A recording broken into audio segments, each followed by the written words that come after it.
إطار الأنشطة الموازية لمركب نور الرسالة يشرف نادي السينما والمسرح على تنظيم عرض فيلم كرتوني تحت عنوان أزور يا أسمر لفائدة تلاميذ مركب نور الرسالة، وسيعرض عدة رؤى مختلفة سيتم طرحها ومناقشتها مع الحاضرين. وبالنسبة لنادي السينما والمسرح يعمل على تنمية الحس السمعي البصري لدى المتعلم والفئة المستهدفة خصوصا بمركب نور الرسالة. والنادي قد اصدر برنامج العمل السنوي لديه، وأول نشاط له اليوم 13 ديسمبر 2013 على الساعة 3 مساء بمركب نور الرسالة. فمرحبا بالجميع وأمسية ممتعة بحول الله. صبي صغير يصير كبير يقطع الوديان يطفي النيران وهو يخلص. Le film s'intitule Azur et Asmar. Déjà ces deux noms, Azur, elle représente l'un des personnages que vous voyez là en bleu. C'est un jeune homme, les yeux et les blonds, avec les yeux bleus. L'autre Asmar, celui que vous voyez là au fond, elle est brun avec des yeux noirs. L'auteur, le réalisateur de ce film d'animation est Michel Oslo.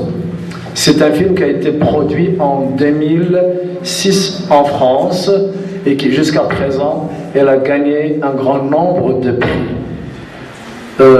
Lorsqu'on dit un film d'animation, c'est une sorte de film de dessins animés. Mais sachez bien qu'elle a été réalisée par ce qu'on appelle des images de synthèse. C'est-à-dire elle est produite à 100% par des techniques de l'ordinateur.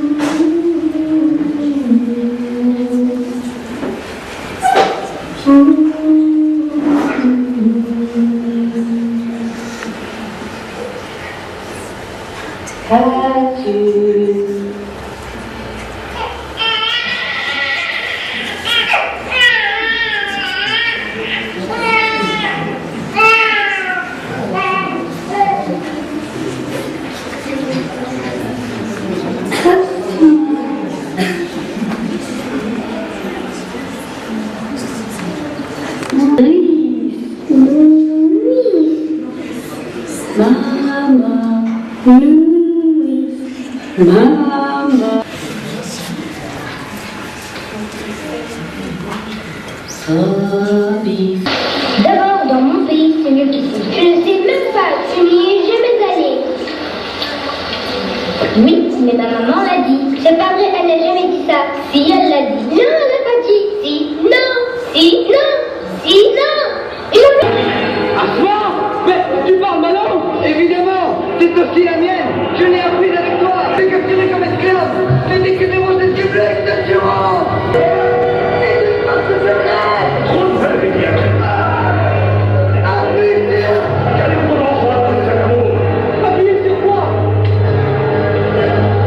Je vous remercie le corps enseignant administratif qui a choisi ce film, qui est riche de la culture arabo-musulmane, l'architecture de 1000 détails, marbre, pierres précieuses, et à l'époque médiévale.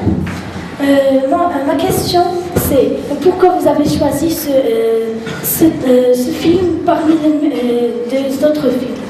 Je remercie tous les gens qui ont organisé ce film et j'ai l'impression que la majorité de ces élèves ont aimé ce film et en attendant une autre occasion.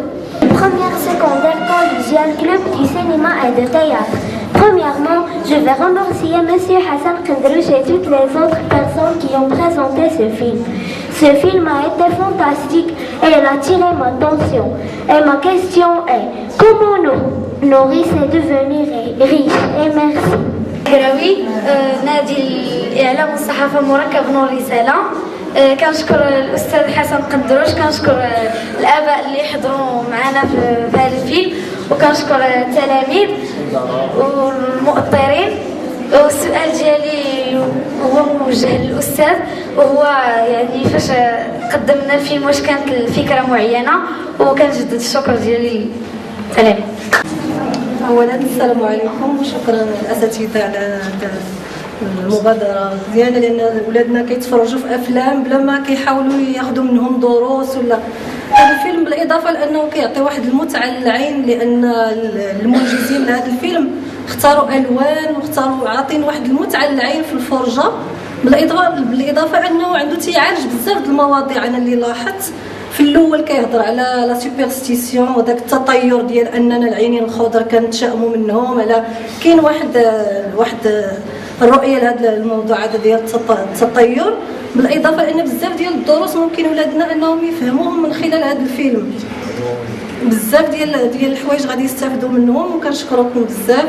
شكرا لنادي الاعلام على هذا النشاط، نادي ديال السينما بصراح على هذا النشاط اللي تحت لنا الفرصه على انه نناقشوا مجموعه من القضايا مرتبطه اساسا بمجموعه من النقاط اللي ثارها الفيلم. إذن بالنسبه للفيلم في الحقيقه ثار مجموعه من القضايا، مجموعه من الرسائل موجهه للجمهور كبار وصغار كما قلتي، يعني ان هذا الفيلم هذا ماشي فقط موجه للصغار باعتبار انه على شكل رسوم الى غير ذلك.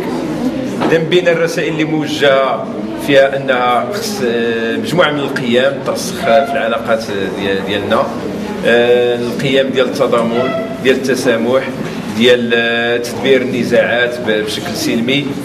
اذا كما شرت الاخت سابقا، يعني انه كاينين مجموعه من السلوكات اللي ممكن تعالج في حياتنا الشخصيه في التعامل ديالنا اليومي بيناتنا.